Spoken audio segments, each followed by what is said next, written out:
special episode for you because, as you know, I'm trying to hit the #1 spot on Catan Universe. So far I've played 36 matches and I won 23 of them, so I'm off to a really good start. Today we have the 37th game for you. I'm currently on a 6-game winning streak. Let's see if I can make it 7. Let's get into it. This is the board we're playing on. I'm playing as blue against red, orange and green.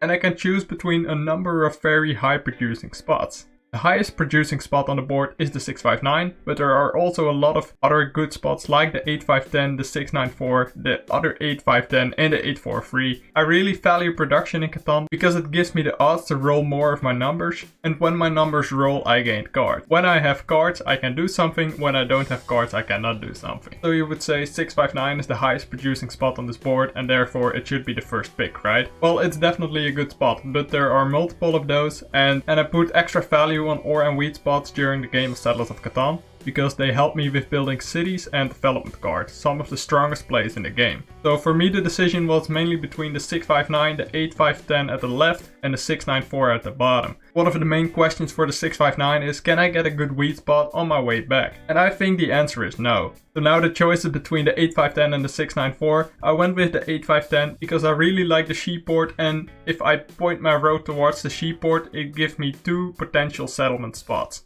The next up is red. He has similar options as me, but now he doesn't have the option to go for the 8510. He goes with a similar reasoning and puts it on the 694 and points his road towards the 6-3. This is risky. I might place on the 6-3 with my last settlement, but I do think it's the way to go.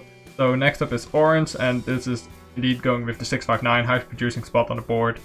And he leaves good options for green, but there was no way to not leave good options for green.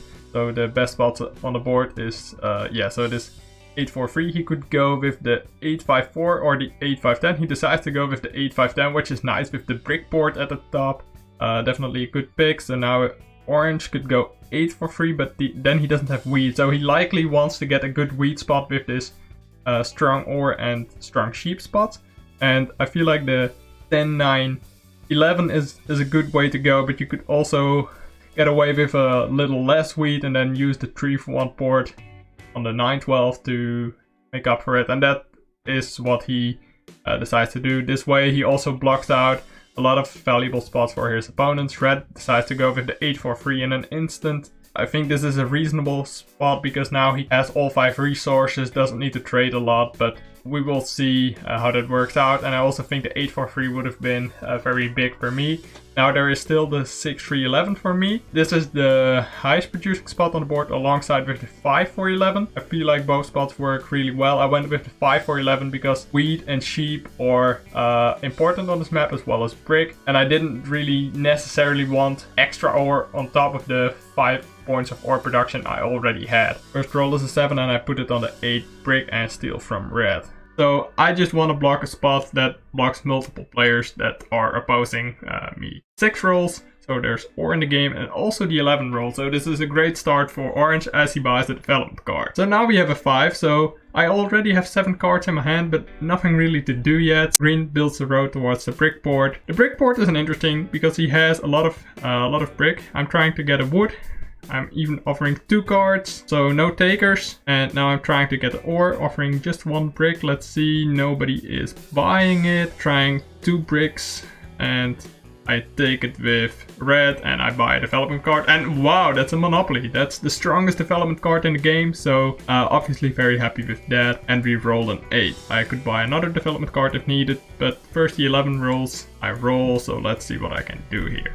I could mono here, but that would be really early. It would give me a city, but that would also point me out as the leader and the next few robbers would all go on me. So that's not necessarily what I want to do, so I keep the mono till the end. So I could get an ore from orange if I give him a sheep, so perhaps I could give him 2 cards. Okay, so 1 for 1, so let's see if somebody is interested in brick. So trying the 2 for 1 for a city, perhaps I can do that. And yes, I can do that with orange, giving me a city on the 8-5-10, which is a huge start. And I still have the mono left, so this is an amazing start for me. Is the 5 rolls, and now let's see if orange was also able to do something with the trade he got And now he trades 1 for 1 and has a road building. So he probably can build a settlement now. So let's see where he built. He built on a 9-10. This way he gets more wheat. So now he has a better balance within his ore wheat sheep production. Green passes his turn. I roll and I roll a 7. So now I think orange is my biggest threat because he already has that first settlement and I steal from him. The 2 rolls, development card from red. The 9 rolls, but that is blocked, but still gives a sheep to orange. Continue with a 7, and this should be on me, but the 8 ore is not what they want to block, and they actually put it on the 4 and make a weird steal to get a card from red, but they were perhaps looking for an ore. We continue with 3, so all the other players gain wood. Again, interesting mono opportunity. So, okay, I actually do it. And now I do a road settlement on the sheep board, which is huge for me because I have the 10 sheep and the 4 sheep. Now I do become the threat. So I think this is a mistake for me. And now the 7 rolls. And let's see. I think the block must be on me. So it's either the 4 sheep or this 5 wheat indeed. So the 8 rolled. I roll a 7. So that's very, very good. And now I can steal from red because orange doesn't have any cards. 10 rolls. So maybe I can do something here. But 8, and now let's see if green is able to get his settlement on the brick board. So what does he need? Okay, there's the settlement. We roll a 3. So now my goal is to get the wheat. Alternatively, I could trade in my sheep for wheat. Okay, I do an ore for brick trade. Red is not in a good position, so any trade I do with him basically helps me more than it helps them. So that's basically the idea here. And also, like, I'd rather have them trade with me than trade with any of the others. Here's another 6. Play a knight, but I'm not blocked. 1 for 1 with orange. I do it because now I can get another development card and it's a victory point. Like if I can get 6 points of cities, largest army, I only need 2 victory points for the win. So ore for sheep trade. Orange is trying to get the settlement on the 9-12. Still 10 cards left, so they can probably city or settlement or... Okay, so 4 ore for 1 wood, and that's a settlement on a 9-12 in the 3 for 1 port. But now they are in a situation where they have to city. They cannot settle anymore because all 5 of their settlement placements are done. Green does city on an 8-5-10. I think orange is still the leader. They have 5 settlements and I have to block their ore. So another 7 is rolled. So they put it on me because they think I am the leader. I can't blame them. Me and orange both have strong positions, but I also have 2 development cards. So I think it makes sense. But the 8 is rolled. So that's a great roll for green, by the way, who gets 2 bricks and ore out of that. I block the 6 again. And it's actually blocked, so this was just in time. As I'm offering ore, trying to get the wheat or perhaps the sheep, so I could... Yeah, okay, so I do get the trade in and I can get another development card and I get a knight. So this is my second knight. I need 3 knights activated to take the largest army. Unfortunately, my ore is stolen because there are a lot of 7s in this game so far. And my 8 is unfortunately blocked when it rolls. Next up is green. And he rolls the 6, so now orange has 3 ore in his hand. He only needs 2 wheat for that city. So let's see if he's able to get that in the next couple of turns. To bank trade from green to get a development card. Okay, so I think this is a mistake, but perhaps if I steal the ore, then he only has 2 ore left, so perhaps this is still okay. I think maybe blocking the wheat would have been better here, but perhaps with red also having a development card, this is a bit of not making an enemy when it's not needed to. But the 7 rolls, so it doesn't really matter, and this is going on an 8 right again. Steals my ore, that's unfortunate for me. I'd rather have it that they would steal the wheat, of course, because then with another sheep I can still buy a development card. Which rolls here. Do a sheep for a wheat trade. No, we do not. Makes sense. They don't want to really trade with me too much. I'm in a really strong position. I don't want to give them a city. So orange buys a development card. And let's see. They do have a really strong shot at the longest road. Because none of the other players is really got up to the level of production they have. And green recognizes that and deals from orange in this situation. We roll a 5, so now I have 8 cards. Hope to not 7 out, and I do not. I roll an 11, so I will try to offer wheat. Maybe I can get a sheep or an ore.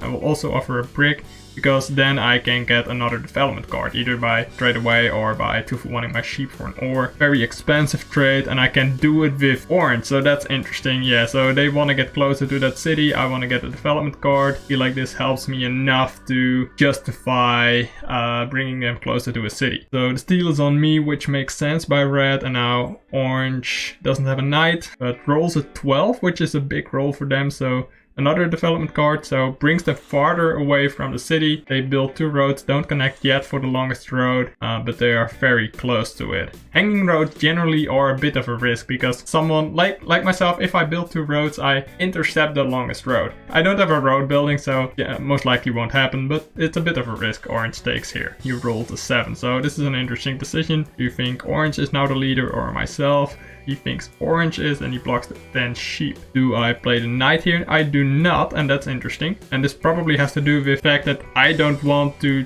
go to 8 points yet. Because now it currently seems that Orange might be the bigger threat than me, and this 10 sheep does more for Orange than for me at the moment, especially with the 8 being open. So now the 5 rolls, Red builds a road, and 6 rolls, so that's interesting. So what else could that be? That might be 2 victory points, so this is closer than it looks like. It looks like, Treeckosaurus is at 8 points, so this is all good, but so here I'm offering the orc for the sheep with green. I don't think green or red can really win this game anymore, so I play the knight, go to 8, and I steal from Orange. I know that I would get a city or a development card here. I choose the development card to really make sure that red doesn't overtake me in the largest army. I could have also done a city, but like a city on just 1 hex isn't that effective at all. Like very unlikely it will pay off in the long run because you can just get that point at the end. Oh, here's a 9, another development card by Orange. 10 as well. So let's see what he can do with this. Maybe he can take the longest road preemptively. I don't know if he wants that at all. So Year of Plenty, so it takes 2 brick, so that's 2 roads down, and no settlement, so I can play the knight, put it on Orange again, and I roll the 8, so now I have options. I could get a city now. Yes, I will get a city, and now I go to 9. So now there's not as big of a threat of red overtaking me in army, but perhaps I might underestimate him. So let's see if he can get another development card. No, he builds a settlement. Perhaps if he had bought another development card, he can overtake me in army, but now it depends on what development card he already has. 3 rolls, extra wood in the game for all the other players, so might be interesting for a monopoly, but then it wouldn't hurt me. Like, they really, being Orange, you really want to use an eventual mono to really hurt me at this point and not really hurt the other players, because I'm the one you're trying to catch. So a settlement for green. He could build a road, and that would put him to 8, but in fact instead he gets a development card and passes his turn. I roll a 5, so I'm trying to offer the brick, perhaps to get a sheep or an ore. If there's anyone interested in doing this. So can they win now? Oh wow, that's a mono. Still 8 points. Another development card. So they're not getting a city here. They should have been able to get a city here. So they instead chose to buy a bunch of development cards. I think they should have citied. Now they still don't have a settlement left to place on the board. So it's really trying to get lucky here. Perhaps I'm not as close, like I need road settlement to win, or a victory point. Perhaps they have enough time, I don't know. I don't think it's very likely Orange can overtake me in the largest army, so like all of the knights don't really help him as much. So this is an interesting offer, but and okay, I buy a development card, it's a victory point, and I win the game. Thank you for watching and have a great day.